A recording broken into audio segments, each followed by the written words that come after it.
சீரியல்களின் full எபிசோடுகளை Sun டிவியில் ஒளிபரப்பான உடனே எக்ஸ்க்ளூசிவாக சன் நெக்ஸ்டில் மட்டும் ஃப்ரீயா பாருங்கள். வாங்கய்யா, உள்ள வாங்க. வரோம் மேடம். தரவா செக் பண்றேன் மேடம். நகை எதுவும் இல்லை மேடம்.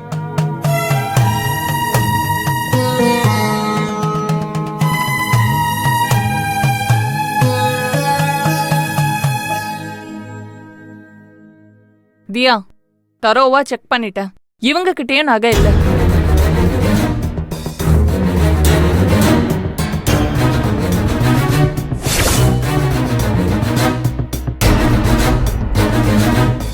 ரேஷ்மா, கண்ணம்மாவை செக் பண்ணு.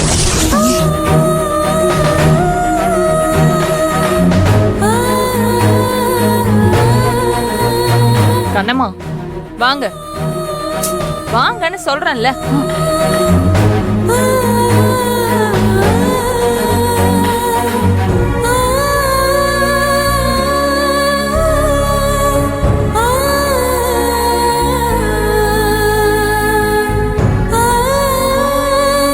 கண்ணம்மா கிட்டயும் நகை இல்ல.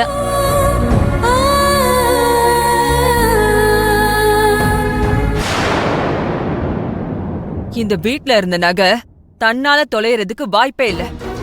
உங்கள யாரோ ஒருத்தர் தான் இந்த நகையை எடுத்திருக்கீங்க. உண்மையை சொல்லிடுங்க. எங்க மறைச்சு வச்சிருக்கீங்க?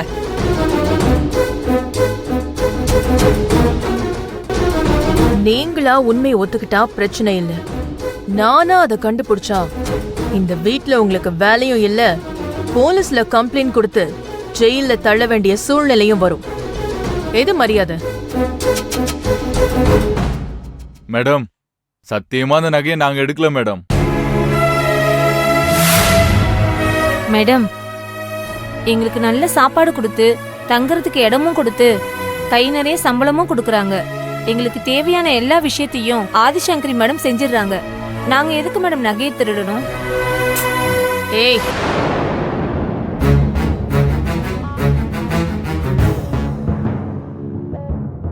கண்ணம்மா, இங்க இருக்கிற எல்லாரையும் சோதனை போட்டாச்சு. யார்கிட்டயுமே நகை இல்ல. ஆமா, இந்த காயத்ரி எங்க போய் தொலைஞ்சா? இப்ப காயத்ரி எதுக்கு கேக்குறீங்க? அவ மார்க்கெட்டுக்கு போயிருக்கா. கண்ணம்மா, நகைய காணும்னு வீட்ல இவ்ளோ பெரிய பிரச்சனை நடந்துட்டு இருக்கு. வீட்ல வேலை பாக்குற எல்லாரையும் செக் பண்ணியாச்சு, இன்க்ளூடிங் உன்னையும் சேர்த்து. இப்போ யார்கிட்டயுமே நகை இல்ல. அப்போ காயத்ரி கிட்ட தானே நகை இருக்கணும்.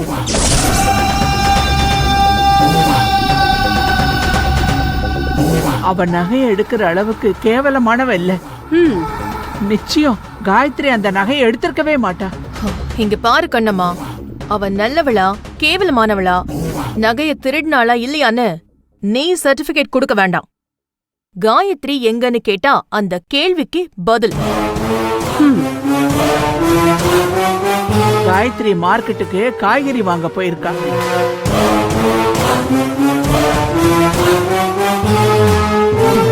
நகைய அந்த காயத்ரி தான் எடுத்திருக்கணும். மார்க்கெட்டுக்கு போறேன்னு நகையை எடுத்துட்டு போய் எந்த அடகு கடையில விக்க போறான்னு தெரியல. இல்ல அதை எங்க கொண்டு போய் பதுக்கி வைக்க போறான்னு தெரியல. காயத்ரிய புடிச்சாதான் அந்த நகையை நாம கைப்பற்ற முடியும்.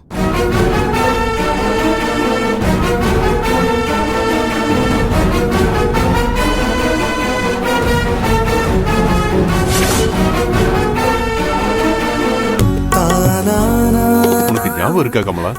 ஆமாங்க தாயி, முன்ன மாதிரி எதுவும் பிரச்சனை இல்லைல்ல? அம்மா, நம்ம வாழ்க்கையில பிரச்சனையே இல்லைன்னு ஓவரா ஆடவும் முடியாது. பிரச்சனை ஏதாவது வந்துருமோன்னு சந்தோஷத்தை இழக்கவும் கூடாது.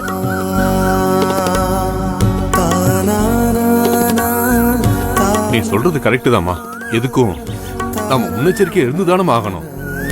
அப்பா, எவ்வளவு முன்னெச்சரிக்கையா இருந்தாலும் நடக்க போற விதிய யாராலையும் மாத்த முடியாது.